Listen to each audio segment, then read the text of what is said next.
அவினாசியிலிருந்து ஜபஹர் Hussein அவர் கேட்குறாரு, ஹஜ்ஜி செல்பவர்கள் ஊரை அழைத்து விருந்தளிக்கலாமா? இந்த ஊரை அழைத்து விருந்தளித்தல் என்பது நேரடியாக இப்படி அளிக்கக்கூடாது என்றோ அளிக்கலாம் என்றோ நமக்கு ஆதாரம் கிடையாது.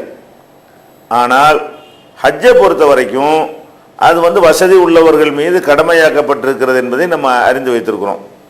இந்த ஹஜ்ஜுடைய விருந்து என்று நீங்கள் ஒன்றை பழக்கத்தில் கொண்டு வந்துட்டீங்கன்னு சொன்னால் அதுவும் ஹஜ்ஜுடைய செலவுல இப்போ ஆயிரும்.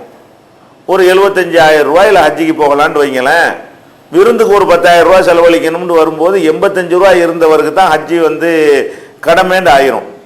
ஹஜ்ஜிக்கு போகிறதுக்கு ஒரு வசதி இருக்கு, சோறு கொடுக்க வசதி இல்லையே, இன்னொரு 10,000 ரூபாய் திரட்டுவோமேங்கிற மாதிரி ஆயிரும். அப்போ மார்க்கத்தில் இல்லாத ஒன்றை மார்க்க கடமை என்பது போல இந்த செயல் காட்டுற காரணத்தினால இதை நம்ம தவிர்க்கணும்.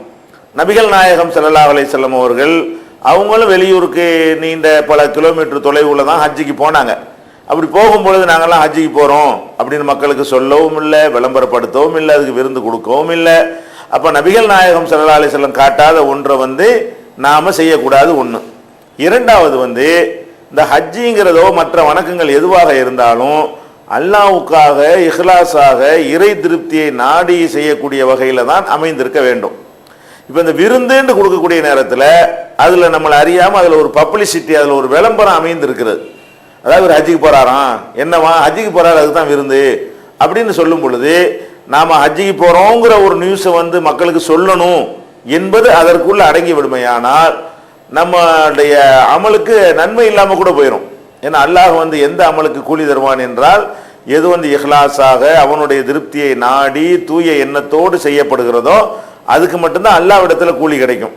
அப்போ அல்லாஹ்விடத்தில் உள்ள கூலியை நமக்கு இல்லாமல் ஆக்குற ஒரு செயலாக இந்த விருந்தளித்தல் என்றது அமைந்துவிடும். ஹஜ்ஜுடைய செலவுல இதுவும் சேர்க்கப்பட்டுவிடும்.